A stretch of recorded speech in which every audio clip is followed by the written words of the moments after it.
하나님의 놀라우신 은혜가 우리 교회 가운데 계속해서 흐르고 있습니다. 오늘 유난히 많이 더웠죠.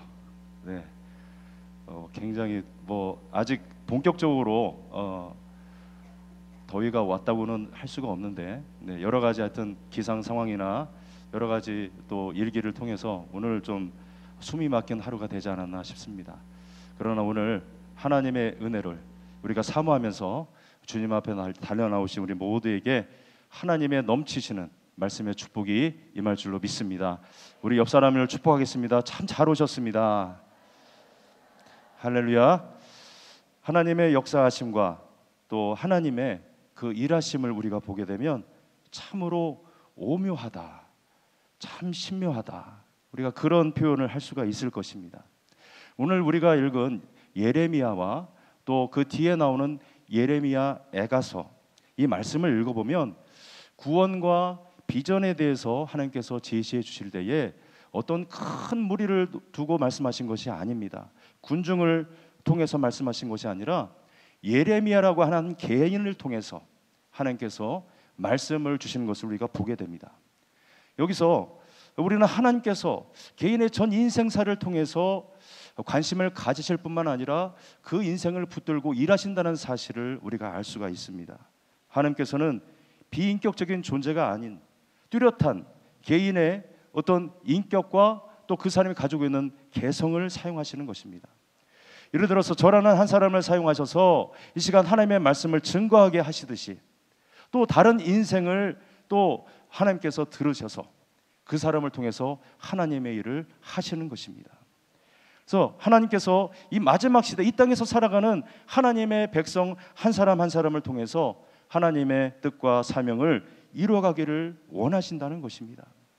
그렇다면 하나님의 백성 그 한 사람은 과연 어떤 존재를 말하고 있는 것일까요?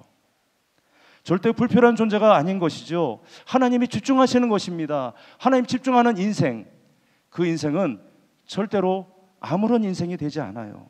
하나님의 뜻이 온전히 이루어질 때까지 하나님은 떠나지 아니하십니다. 지켜주십니다. 능력과 은혜를 더하시는 줄로 믿습니다. 하나님께서는 이렇게 개인 한 사람의 인생을 주목하시면서 가장 능력 있게, 가장 빛나게, 가장 아름답게 사용하실 때를 고대하신다는 사실을 여러분 명심하시기를 바랍니다.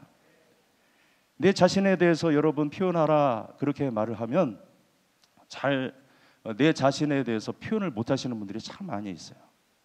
저는 그냥 한 가정의 엄마입니다. 또 저는 그저 한 직장에 나가고 있는 직장인입니다. 그런 자신의 그런 의기소침한 그런 어떤 소개를 들을 때가 있습니다. 자기 자신을 하나씩 깎아 내리시는 분들도 있어요. 근데 여러분, 하나님 앞에서 내 자신이 막대기 같고 아무것도 아닌 것이라고 그렇게 겸손해 하시는 분들이 있지만 하나님께서는 우리를 그렇게 작은 모습으로만 바라보시고 사용하려고 하시지는 않는다는 것입니다. 여러분 이렇게 생각해 보십시오. 막대기와 지팡이를 여러분 한번 생각해 보시기 바랍니다. 막대기는 쓰다가 버려질 수 있어요. 그리고 아궁이 속에 들어가서 때깔무로 끝날 수도 있습니다. 그러나 지팡이는 계속해서 그 주인의 손에 붙잡혀야 됩니다. 지팡이의 도움을 받으시는 우리 권사님들은 끄덕끄덕 하시고 계십니다. 지팡이는 그런 거예요. 그 주인의 손에 계속해서 쓰임받는 줄로 믿습니다.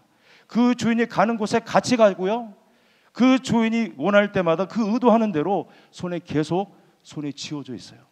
때로는 그 지팡이가 못된 놈들이 이렇게 혼쭐을 내는 도구로도 변신합니다. 사랑하는 여러분, 이와 같이 하나님께서는 우리를 통해서 자신의 완전하시고 위대하신 뜻을 펼치시기를 원하십니다.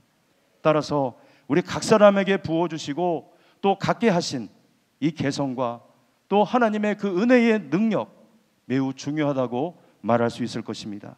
그러므로 우리가 하나님의 뜻대로 원 없이 우리가 쓰임받기를 원하신다면 자신이 하나님 앞에서 얼마나 귀중한 존재인지, 자신이 하나님 앞에서 얼마나 자랑스러운 존재인지 그것을 깨달아서 하나님이 주신 그 은사 위에 하나님의 능력과 하나님의 은혜가 드러날 수 있도록 준비할 수 있는 저와 여러분이 되시기를 예수님의 이름으로 축원합니다.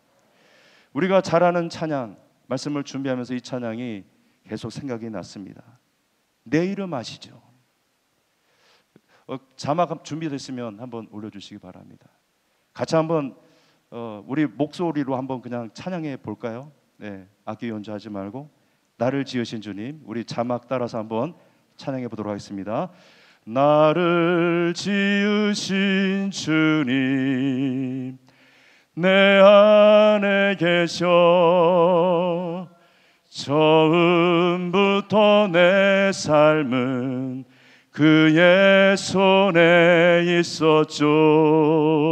내 이름 아시죠? 내 이름 아시죠?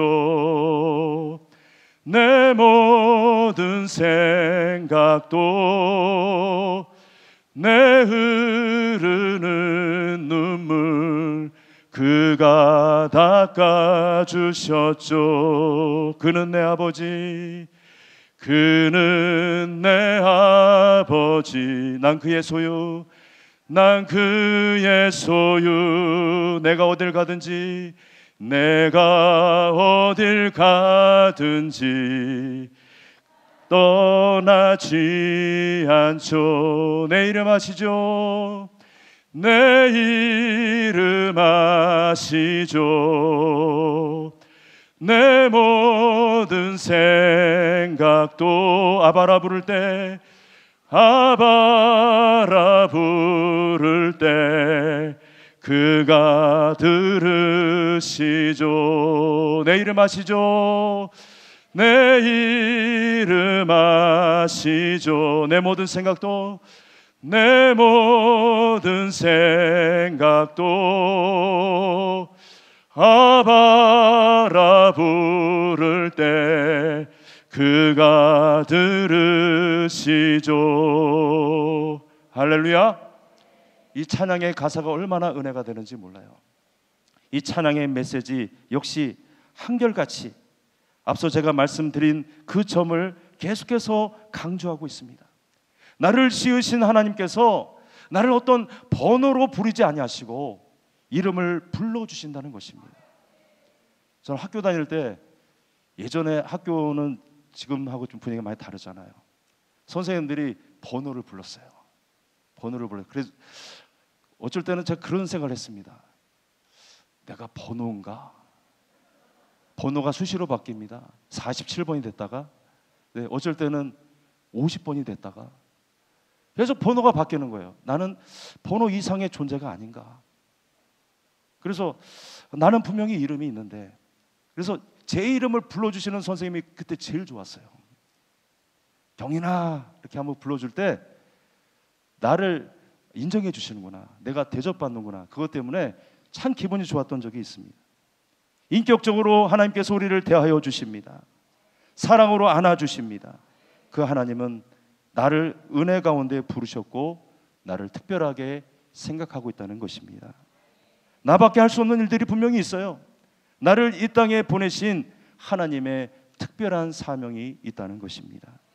하나님께서는 한 사람 한 사람을 보잘것없을지라도 하나님께서 계속해서 은혜를 부어주십니다. 성령을 부어주십니다. 아멘 할 때까지 믿음 줘주시고 우리 모두에게 하나님께서 함께하는 그 귀한 은혜가 나타날 줄로 믿습니다. 그래서 그 사람들이 100이면 100, 1000이면 1000, 정말 하나님께 존귀하게 쓰임받을 때까지 하나님은 우리를 그렇게 인격적으로 대하시는 줄로 믿습니다. 하나님께서 예레미야를 부르셨다는 것은 어떤 의미입니까? 그의 이름을 통해서 예레미야 개인의 사명과 비전을 발견하라는 것입니다. 모든 성도들은 하나님께서 자신을 통해서 어떻게 일하시기를 원하시는지 분명하게 알아야 됩니다. 내 자신이 독특하고 내가 왜 중요한 것인가? 이유는 거기서부터 발견할 줄로 압니다. 영성신학자였던 토머스 머틴이 이렇게 얘기했어요. 사람에게는 외적으로 규정된 보편적인 정체성이 있지만 그것의 현실에 갇혀서 거기에 안주하는 것은 영적인 재앙이다, 그렇게 말하고 있습니다. 한 사람의 일생을, 한 사람의 면면을 어떻게 사진 한 장에 또 자그마한 어떠한 USB에 또 어떠한 것에 우리가 다 담을 수 있겠습니까? 사실 불가능한데도 그러나 우리는 쉽사리 다른 사람들을 쉽게 평가하는 경향이 있습니다. 저 사람은 외향적이고 저 사람은 내성적이고 저 사람은 똑똑하지만 저 사람은 구제불능이야. 이런 식으로 사람들을 판단하기 일쑤입니다. 그래서 저 사람은 이런 사람이다. 눈에 띄는 몇 가지 외적인 요소만으로 쉽게 그 사람을 그렇게 인정해 버립니다. 그런데 여러분, 과연 그럴까요? 정녕 그 사람이 가지고 있는 그 외적인 모습이 그 사람의 전부일까요? 겉으로 드러난 부분이 아닌 놓치고 있는 자신의 내면으로 우리가 들어가 보면 나도 나 자신을 모르는 영역들이 분명히 나타난다는 것입니다. 내가 누구인지, 내 안에 얼마나 큰 우주가 도사리고 있는지, 아무리 탐색한다 할지라도 끝을 알 수 없는 세계가 분명히 존재한다는 것입니다. 그런 한 사람 한 사람에게 이러한 저러한 사람이라고 꼬리표를 붙여서 그 사람을 우리가 정죄하거나 함부로 말할 수 없다는 것입니다. 여러분, 나 자신 스스로에게도 마찬가지입니다. 여러분, 자기 자신을 함부로 규정하지 마십시오. 세상 사람들이 제 아무리 우리를 이렇다 저렇다 할지라도 우리는 그 안에 갇혀있는 존재가 아닙니다. 하나님이 함께 하심으로 말미암아 우리 속에서 터져나오는 그 감당할 수 없는 엄청난 것들에 여러분 기대하시면서 주목하시기를 바랍니다. 나 한 사람이 갖는 가능성이 얼마나 탁월하고 얼마나 멋지고 얼마나 독특한지 그것을 주목해 보시기를 바랍니다. 목사님, 저는 나이가 많은데요. 나이 많은 것은 여러분 이유가 되지 않습니다. 여러분에게서 아직 발견하지 못한 것이 있다면 하나님은 그 가능성을 사용하실 것입니다. 서로 다르다는 것이 얼마나 우리에게 큰 기쁨을 안겨주고 있는지 그것을 여러분 경험하시기를 바랍니다. 나에게는 전혀 감사거리가 아닌데 하나님께 지극히 감사를 올려드리는 어떤 사람들을 우리가 지켜보면서 우리가 은혜 받기도 하잖아요. 우리가 서로 다르고 서로 다른 인격체이기 때문에 우리를 다르게 다루시는 하나님에 대한 감사가 바로 그렇습니다. 옆 사람을 우리 축복하겠습니다. 다시 보니 이렇게 대단한 분인지 몰랐어요. 네, 얼굴도 만져주시면서 좋습니다. 네. 그 한 사람 한 사람을 다르게 사용하셔서 이 땅 위에 더욱 아름다운 성령의 공동체로 생명의 공동체를 뛰어넘어서 하나님의 나라로 세워나가기를 원하시는 하나님의 마음을 깨달으시기를 주님의 이름으로 축원합니다. 이제 우리를 향하신 그 하나님의 마음이 무엇으로 나타나고 있는지 우리가 알아보기를 원합니다. 첫째로 하나님이 우리를 부르십니다. 따라합니다. 하나님이 우리를 부르십니다.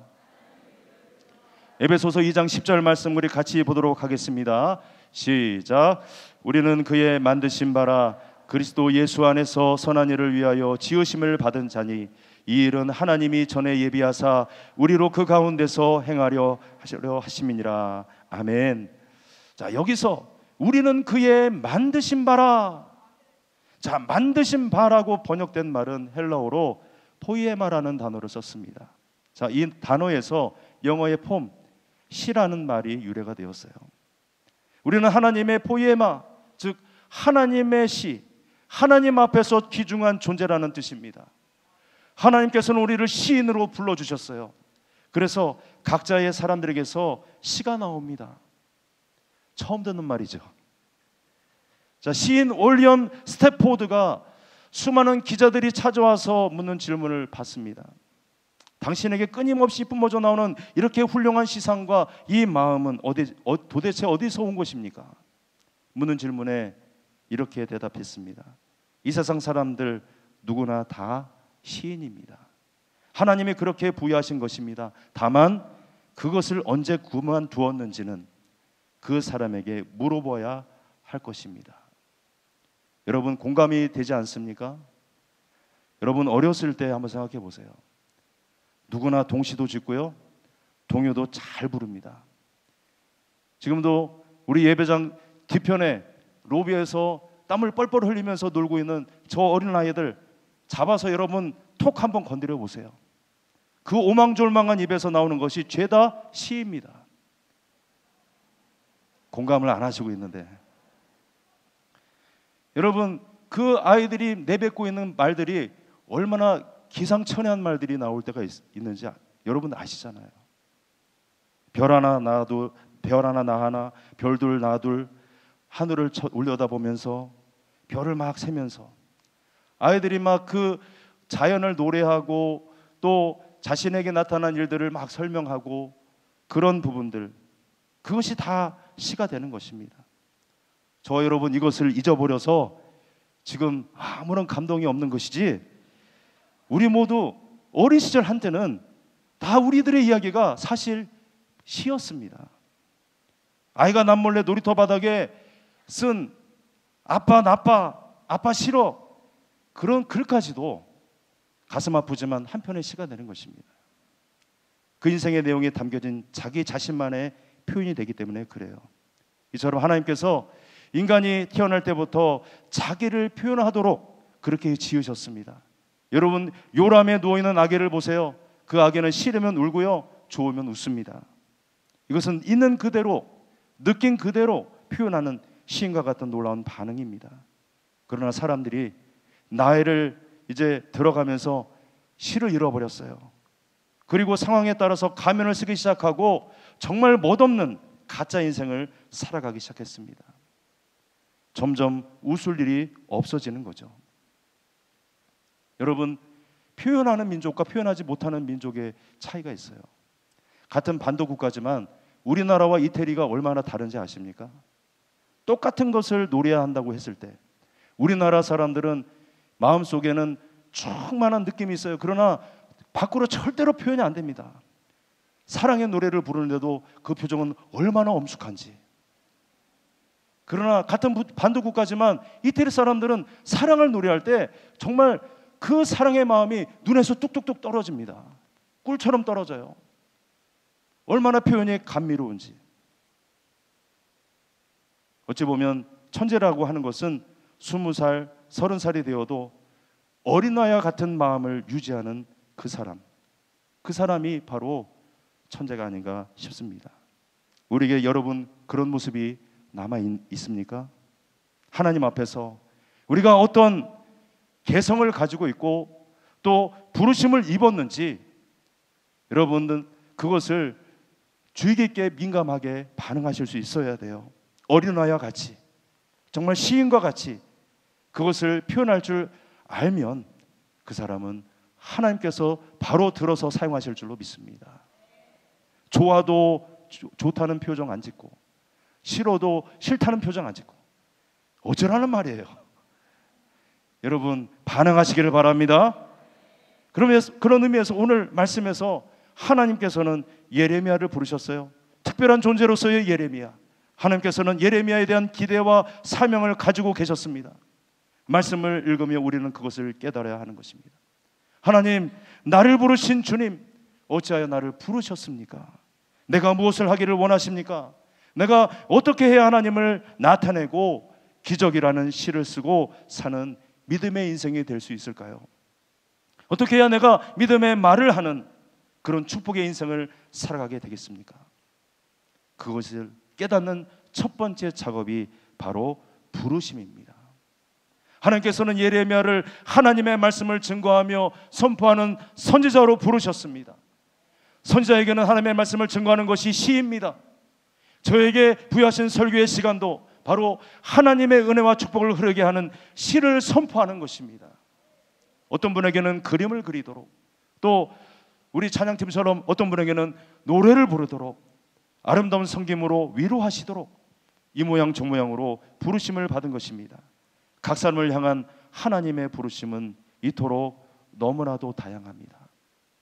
그 부르심에 민감하게 반응하시는 저와 여러분이 되시기를 예수님의 이름으로 축원합니다. 두 번째로, 하나님의 마음이 무엇으로 나타나고 있습니까? 두 번째 따라하겠습니다. 사명의 흐름 속으로 이끄십니다. 아멘.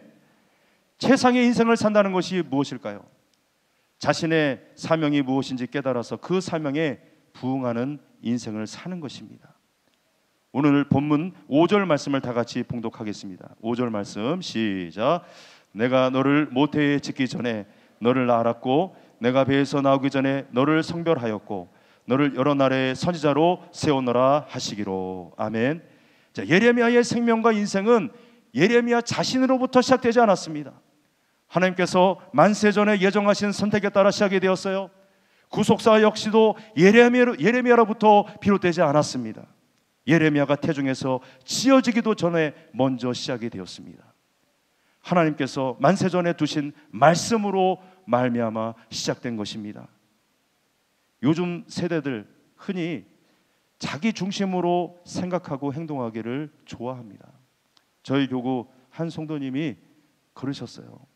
회사에서 요즘 일하는데 일이 힘든 게 아니라 사람과의 관계가 힘들대요. 요즘 세대들하고 이렇게 같이 일하려고 하니까 너무나도 느낌도 틀리고, 그들이 또 어셉트 하는 그런 마음도, 저 사람이 어떤 속을 가지고 있는가 도대체 모르겠대요. 일이 힘들까봐 도와주려고 치면 간섭한다고 생각을 하고요. 잘못된 것을 바로잡으려고 얘기하면 꼰대 취급을 한대요. 도와줘도 뭐라고 하고 뭐 도저히 갈피를 잡을 수 없다는 것입니다. 간섭이나 참견당하는 것도 싫어하고 내가 싫어하면 그만인 거고 내가 좋아하면 최고인 것입니다. 자신이 깨달으면 비로소 세상이 깨닫기 시작한 것 같고 자신이 포기하면 세상이 끝난 줄로 안다는 것입니다. 그렇게 될 때 모든 것이 내 의지대로 잘 풀릴 것 같지만 오히려 우리의 인생은 더 피곤해지기 일쑤입니다. 세상은 하나님의 거대한 구원의 물줄기를 따라 지금도 흘러가고 있습니다. 우리는 그 과정 속에 거룩한 초청을 받은 셈이에요. 그러므로 저와 여러분, 하나님께서 일정 부분 맡겨주신 사명을 다하고 그 사명이 맞춰지게 될 때에 조용히 우리는 하나님의 부르심을 받으면서 할렐루야 찬양으로 천국으로 가게 되는 것입니다. 우리뿐만 아니라 우리 후손을 통해서 하나님의 구원하심은 변함없이 도도하게 계속해서 흘러가게 될 것입니다. 하지만 조용히 사라지거나 억울해서 죽지 못하는 사람들이 있어요. 내가 이것을 꼭 이루어야 되는데, 내가 어떻게 해서 이루어놓은 업적인데 못 가, 억울해서 못 가, 내가 아니면 안 된다, 이런 생각을 하는 경우들이 너무나도 많이 있습니다. 그러나 여러분, 내가 전부가 아니에요.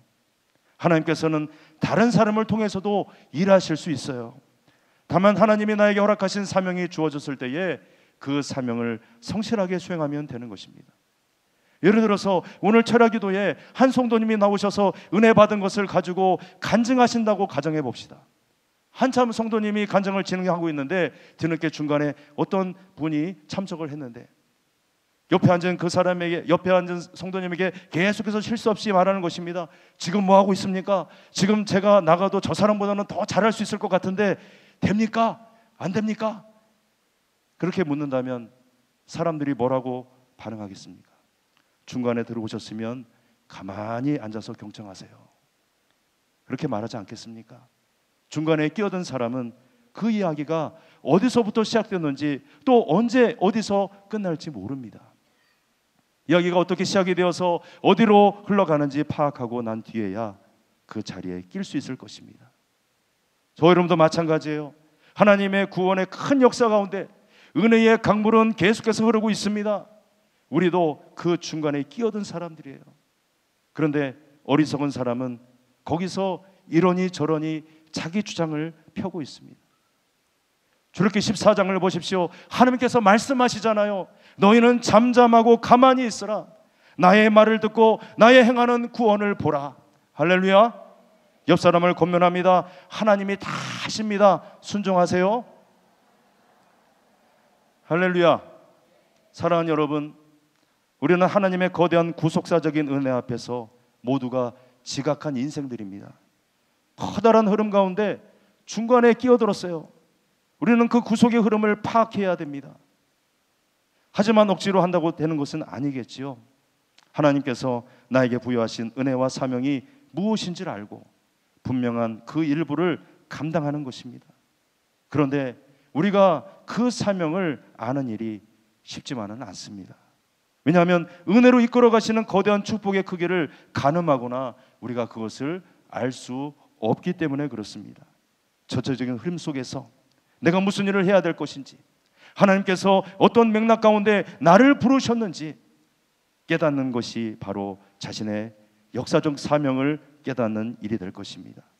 내가 하나님을 만났다고 해서, 내 기도를 하나님께서 응답하셨다고 해서 내 기준대로 다른 이의 믿음을 판단해서는 안 되는 것입니다.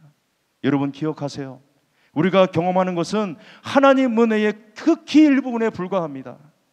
조그만 것에서 여러분 만족과 응답이 있었습니까? 더 큰 은혜를 사모하시기를 바랍니다. 바라옵기는 그 사명이 무엇이든지 간에 우리의 눈에 분명히 보여지기를 원합니다. 바로 예배하는 이 자리에서 하나님의 깨닫게 하시는 역사가 나타나기를 원합니다. 기도하시면서 하나님의 음성을 듣게 해달라고 사모하시기를 바랍니다. 성령을 통해서 하나님의 위대하신 일들이 시작될 줄로 믿습니다. 하나님의 마음이 무엇으로 또 나타날까요? 세 번째로 따라합니다. 내 안에 있는 진정한 열심을 발견하라. 믿습니까? 이 역사적 사명에 우리가 부응하기 위해서, 하나님의 부르심에 우리가 값지게 쓰임받기 위해서 필요한 것이 무엇일까요? 사실 우리 이 땅에 이 세상 속에서 들어가 헌신하고 싸운다는 것은 쉬운 일이 아닙니다. 우리에게는 힘들어지면 안주하고 싶어하는 마음이 있어요.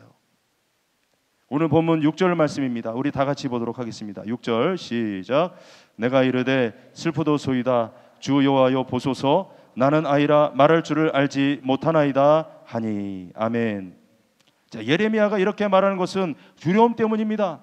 하나님께서 예레미야에게 선지자로서의 사명을 주셨는데 그것을 감당하는 것이 쉬운 일이 아니기 때문에 먼저 안주하는 생각이 미친 것 같아요. 한쪽으로 하나님의 일을 해낼 만한 능력, 그러한 자격이 없다고도 생각했을 것입니다. 그러나 냉정하게 생각하면 자격이 있어서 하나님의 일을 하는 사람이 아무도 없어요. 누가 하나님의 일을 할 만한 자격이 있습니까? 누가 완벽하게 준비된 상태에서 하나님의 일을 할 수 있습니까? 때때로 자기에게 주어진 고난과 사명을 받을 때 감사하고 겸손하지 않고 필요 이상으로 우리가 행하고 자신의 악한 생각대로 좌지우지하는 인생들을 우리가 가끔 봅니다. 다른 이에게 상처를 줘서 힘들게 해놓고는 자기 혼자만 의연하게 은혜로운 표정을 짓기도 합니다. 바리새인적인 모습이죠. 그래놓고 이것이 아버지가 지시한 것이고 다 하나님의 뜻이라고 떠벌리기를 좋아합니다. 하나님이 계셔야 하는 그 자리에 자기 자신이 군림하는 것입니다. 이런 분들은 계속해서 속이는 가면을 쓸 수밖에 없어요. 결국엔 서서히 망해가고 있는 자기 자신을 깨달지 못하고 망하는 것입니다. 그런 사람의 인생 그 자체가 바로 교만입니다. 사랑하는 여러분, 저와 여러분은 모두 한없이 부족한 사람들입니다. 부족하지만 그럼에도 불구하고 하나님께서 우리를 불러주신 줄로 믿습니다.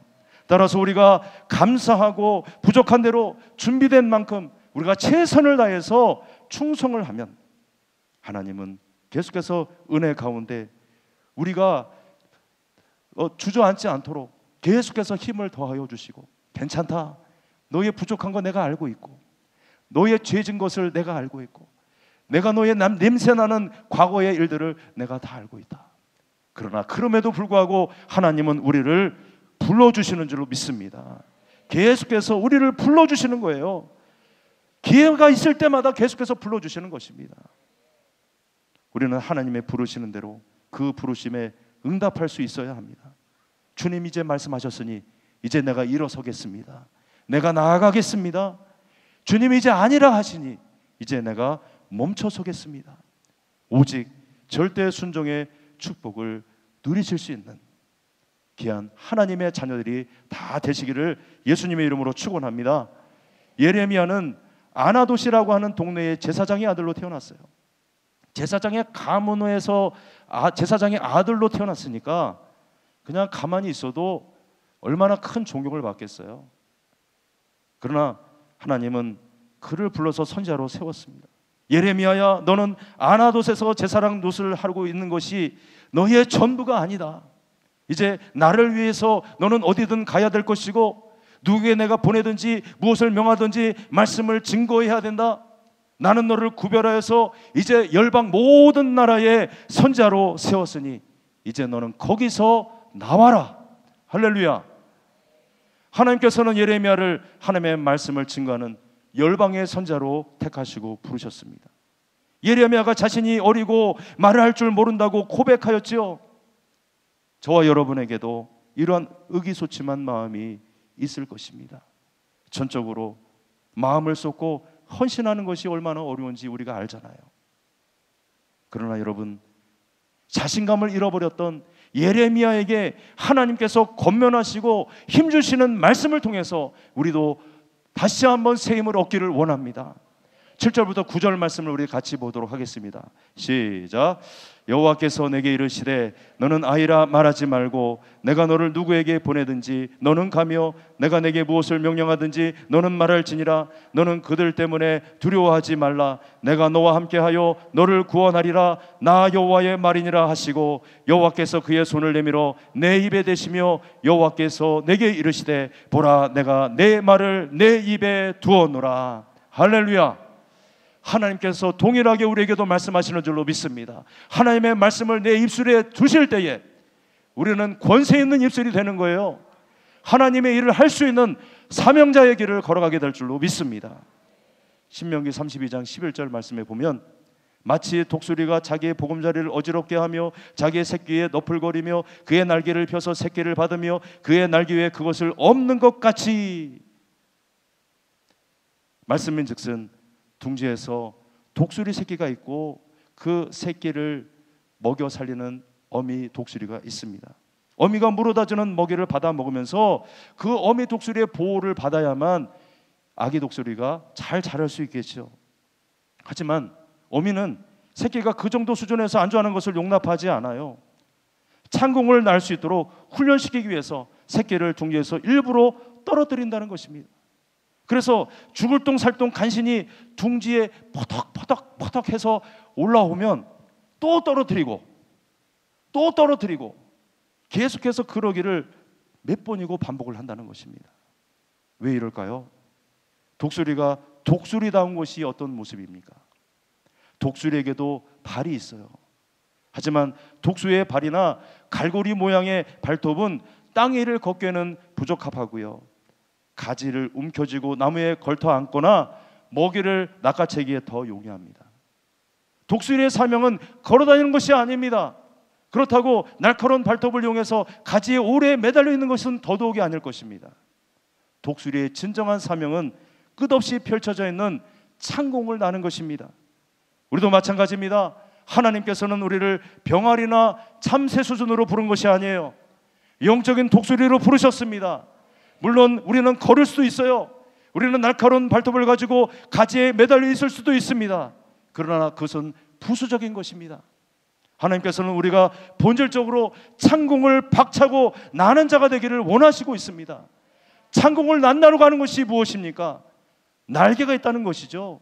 바로 비상하는 날개가 있어야 합니다. 하나님께서 우리에게 주시는 날개가 있어야 됩니다. 그것이 무엇입니까? 말씀의 날개가 그러하고 기도의 날개가 그렇습니다. 하나님이 성령으로 충만한 자에게 이 두 날개를 달아주시는데 우리는 세상 사람들이 감히 꿈꿀 수 없는 창공을 비상하면서 드넓은 대지를 내려다보면서 마음껏 날아오를 줄로 믿으시기를 바랍니다.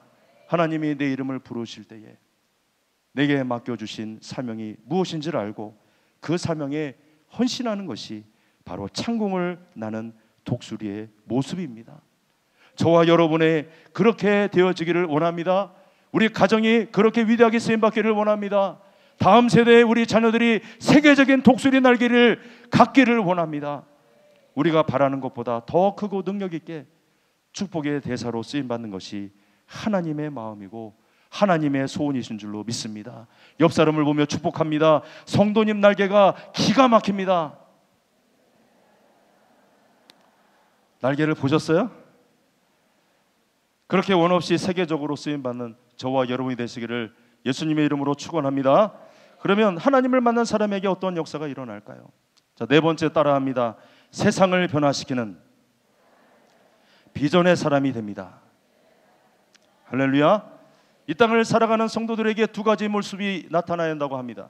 첫째로 하나님께 온통 사로잡혀 있는 사람이 되는 것입니다. 성도는 하나님의 능력과 하나님의 명령에 온전히 사로잡힌 사람, 하나님을 깊이 묵상하는 사람이 되어야 합니다. 바로 이러한 인생이 하나님이 보이시는 비전에 나의 전생애를 걸 수 있는 사람이 될 수 있을 것입니다. 두 번째는 현실 속에 깊이 관여할 수 있는 사람입니다.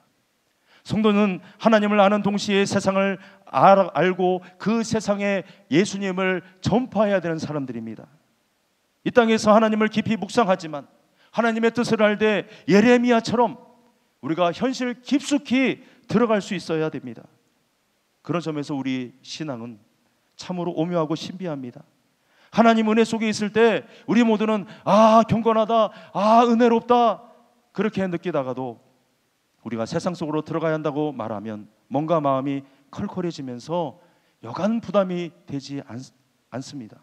그러나 이 두 가지 균형, 이 균형을 통해서 우리는 분명히 하나님의 사명을 감당하는 자로 설 수가 있어요. 비록 우리가 세상 속에 들어가지만 세상에 물들지 않고 세상을 예수의 DNA로 바꿀 수 있는 믿음의 주도자가 되어야 될 줄로 믿습니다. 다 같이 10절 말씀을 보도록 하겠습니다. 10절 시작. 보라, 내가 오늘 너를 여러 나라와 여러 왕국 위에 세워 내가 그것들을 뽑고 파괴하며 파멸하고 넘어뜨리며 건설하고 심게 하였느니라 하시니라. 아멘.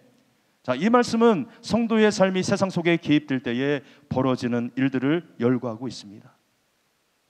앞서 말한 대로 성도의 삶이란 교회 안에서만 앉아서 하나님의 은혜를 찬미하는 데서 그치는 것이 아닙니다. 열방의 그 만국 가운데서 우리가 서기도 하고 가기도 하고 잘못된 것은 우리가 가서 뽑고 원수 마귀의 그 악한 진들은 우리가 파괴하고 파멸하고 넘어뜨리고 그리고 하나님의 나라를 세우는, 그리고 하나님의 기도를 심는 하나님의 위대한 일들을 우리가 감당해야 될 줄로 믿습니다.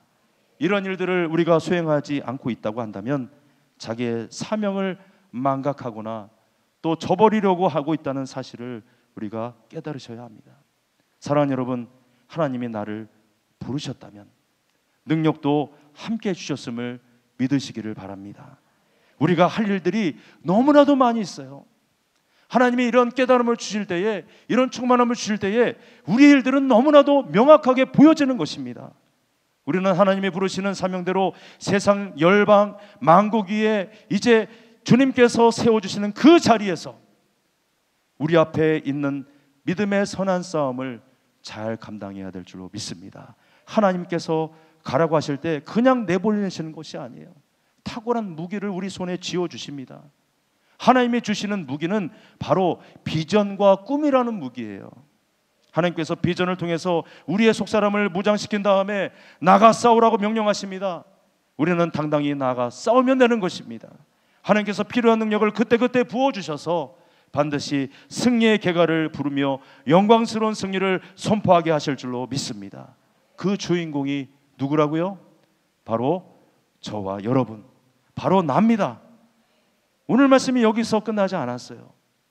오늘 말씀에서는 하나님이 주시는 비전이 두 가지의 환상으로 예레미야에게 구체적으로 나타나고 있습니다.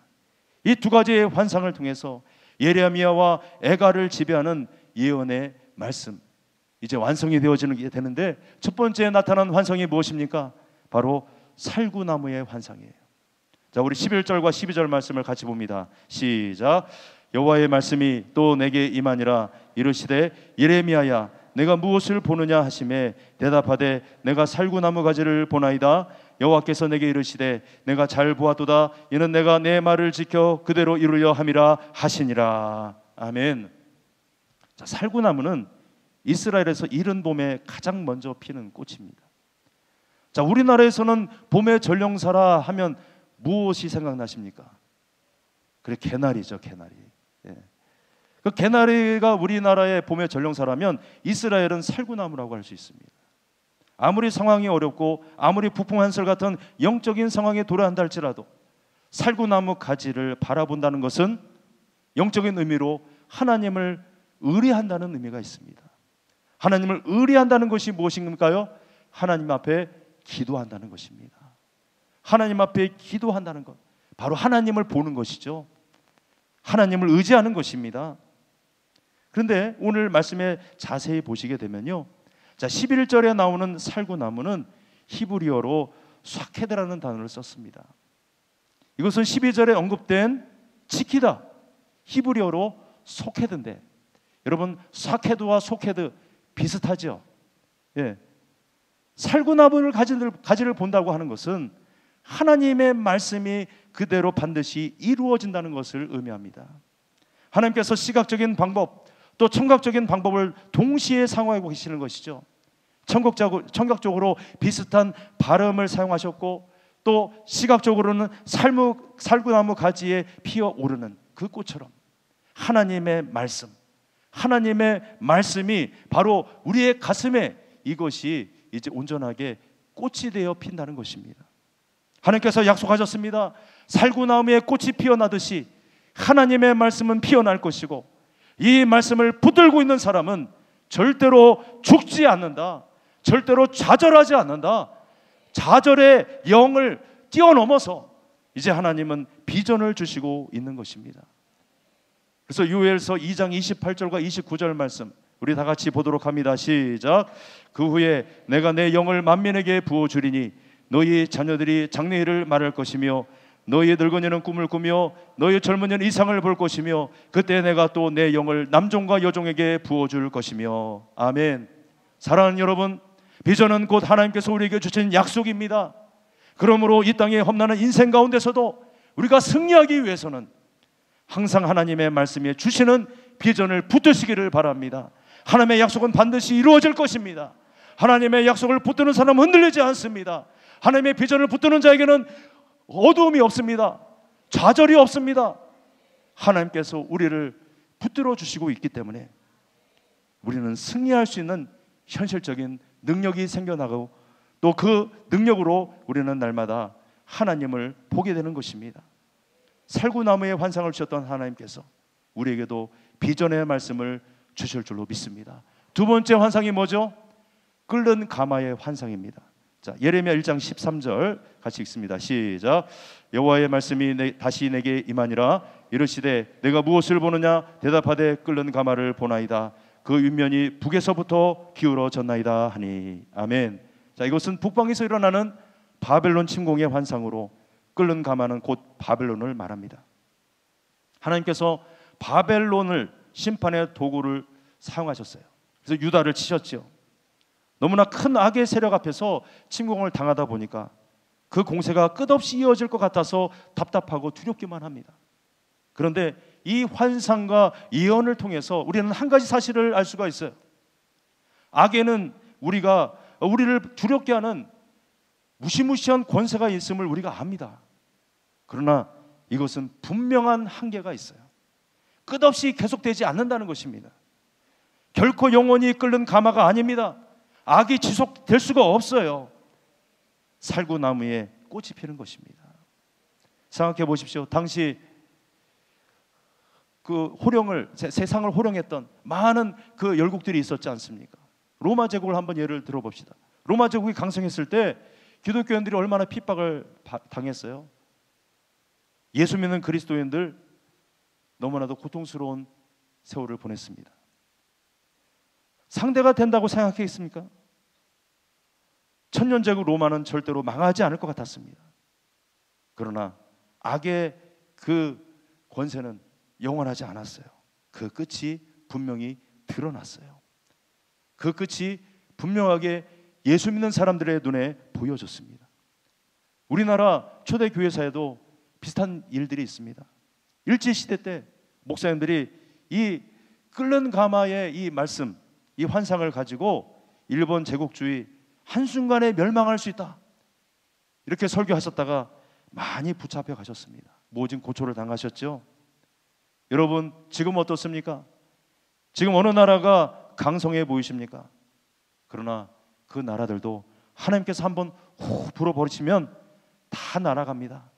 다 없어져 버립니다. 지금 누가 또 강해 보입니까? 그 사람이 강한 것이 아니에요. 내 뒤에 계신 분을 여러분 못 보시니까 그런 거예요. 내 옆에 계신 분이 누구신지 모르니까 여러분 두려워하시는 것입니다. 하나님, 나를 붙들어 주십니다. 하나님 나를 책임져 주십니다. 아무리 강력해 보이는 악이 우리에게 나타난다 할지라도 여러분 비전을 품으셔야 됩니다. 악의 세력 역시 하나님이 허락하시는 범위 내에서만 움직일 수가 있어요. 내 눈앞에 기세등등한 악이 있다고 할지라도, 고난이 보인다 할지라도, 또 환난을 경험하고 있을지라도 하나님의 눈으로 그것을 볼 수 있어야 합니다. 악한 원수마귀는 언젠가는 끝난다. 새롭게 되고 살아날 것이다. 그 고난 속에서도 내게 주시는 하나님의 사명을 내가 발견해야 되겠다. 이러한 마음이 있다면 여러분 고난이 있을지라도 그것은 고난이 되지 아니하고 이제 연단의 과정으로 바뀌어질 줄로 믿습니다. 비록 여러분 어려움이 있을지라도 잠잠히 하나님의 때를 바라보시기를 바랍니다. 내게는 하나님께서 주신 사명이 있어요. 내게는 하나님께서 주신 비전이 있어요. 그 사명을 끝까지 감당하면 우리는 승리의 새날을 찬송하며 하나님을 높여드리게 될 줄로 믿습니다. 끝내 살구나무 가지에 꽃이 피듯이 언젠가는 나의 사명과 비전에도 하나님의 꽃도 피게 하시고 많은 열매를 맺게 하실 줄로 믿습니다. 마지막 다섯 번째로 롱런하는 축복으로 인도하시는 하나님의 역사가 있습니다. 말씀을 준비하면서 문득 생각났던 사람이 있었습니다. 바로 제가 얘기하면 바로 아십니다. 전국 네, 노래자랑 그 진행자 송혜 선생님이죠. 그분은 1980년도부터 시작을 해서 39년 동안 다니엘 예능 프로그램으로는 최장수 기록 타이틀을 가질 만큼 정말 나이도 고령의 연배신데 그 긴 세월 동안 인기를 누리시고 한결같은 모습으로 서는 것을 우리가 보게 됩니다. 어떻게 이렇게까지 인기를 누리시고 롱런할 수 있었을까요? 비결은 성실했기 때문에 그래요. 변함없이 한결같이 옆집 아저씨 같은 푸근한 이미지 때문에 그렇습니다. 인생에서 롱런한 사람들의 특징이 무엇인지 아십니까? 끊임없는 성실성이 있습니다. 조금마다 힘들면 말아버리는 것이 아니라 계속 유지하는 것입니다. 여러분 우리가 신앙생활 할 때도 마찬가지예요. 교회에 맨 처음에 오시는 분들 가운데 마음이 특심한 분들이 있어요. 그래서 교회에 이것저것 막 닥치는 대로 막 합니다. 주방에 들어가서도 막 설거지도 막 하고요. 그리고 남이 막 기피하는 교구 담당 청소구역 가서도 혼자 땀 뻘뻘 흘리면서 마대를 2개씩 붙잡고 막 열심히 그렇게 하시는 분들이 있어요. 그런데 그렇게 열심히 하시다가 어느 순간에 지도새도 모르게 자취를 감추시는 분들이 있습니다. 그분 어디 갔어? 몰라요. 아무도 몰라요. 여러분 우리가 꾸준함이 얼마나 중요한지, 시간의 그 시험대 우리가 이것을 통과하기 위해서는요 내 의욕만 가지고는 안 돼요. 하나님의 은혜가 있어야 될 줄로 믿습니다. 교회를 수시로 옮기는 사람들이 있어요. 그 사람들은 절대로 거목이 될 수 없습니다. 묘목 수준에서 더 이상 잘하지 않아요. 나이는 60대 70대가 되었는데 묘목 수준이라면 소망이 없는 거죠. 여러분 믿음의 거목이 되시기를 원하십니까? 하나님의 은혜가 나를 덮기를 원하십니까? 그러면 여러분 은근하고 꾸준하게 또 하나님께서 주시는 그 지혜로 하나님의 일들을 감당하시기를 바랍니다. 때로는 비바람도 불겠죠. 수많은 어려움이 몰려옵니다. 그러나 여러분 참고 견디시면서 인내해 보시기를 바랍니다. 주님이 함께 하시고 반드시 승리할 줄로 믿습니다. 오늘 마지막 절입니다. 18절 19절 같이 보겠습니다. 시작. 보라 내가 오늘 너를 그 온 땅과 유다 왕들과 그 지도자들과 그 제사장들과 그 땅 백성 앞에 견고한 성읍 쇠기둥 녹성벽이 되게 하였은즉 그들이 너를 치나 이기지 못하리니 이는 내가 너와 함께하여 너를 구원할 것임이니라 여호와의 말이니라. 할렐루야. 하나님께서는 전적으로 헌신하는 성실한 성들에게 이렇게 말씀하십니다. 하나님 앞에 나아가는 자들, 이제 너희를 내가 그냥 혼자 두지 않고 내가 너희와 함께 할 것이다. 내가 너희와 함께 할 것이다. 그들이 너를 칠지라도 이기지 못하게 할 것이다. 하나님은 말씀하여 주십니다. 하나님은 헌신하며 나아가는 사명자들 앞에 이제 그 견고한 성읍으로 함께 하시겠다고 말씀하십니다. 세기둥이 되겠다고 말씀하십니다. 노성벽이 되게 하셨다고 말씀하시고 있습니다. 한 사람 한 사람을 다양한 무한한 축복의 가능성으로 부르신 그 하나님을 여러분 만나시기를 바랍니다. 그 하나님께서 각 사람에게 맡겨주신 사명을 깨달으셔야 됩니다. 헌신하는 일이야말로 진정한 성도의 사명입니다. 오늘 두 가지의 환상을 보셨잖아요. 살구나무의 비전, 끓는 가마의 비전을 통해서 여러분 악에게 위축되지 마십시오. 마귀에게 무릎 꿇지 마십시오. 승리가 멀지 않았습니다. 끝까지 생명 다해서 내 온 마음과 전심을 다해서 살아계신 하나님을 높여드리고 예수의 이름을 높이 들고 우리가 전진해 나아간다면 우리는 반드시 승리할 줄로 믿습니다. 세상의 도전 앞에 여러분 벌벌 떨지 마세요. 노성벽 같은 모습으로, 세계둥 같은 모습으로, 견고한 성읍과 같은 모습으로 당당히 세상으로 나아가셔서 이제 하나님이 나로 살아나게 하십니다. 나로 강하게 하십니다. 나로 하나님의 비전우리가 되게 하십니다. 나로 바로 걸어다니는 성령의 불덩어리가 되게 하십니다. 내가 사명자입니다. 내가 그렇게 고백하면서 하나님 앞에 귀하게 승리를 선포하는 믿음의 주인공들이 다 되시기를 예수님의 이름으로 축원합니다. 축원합니다.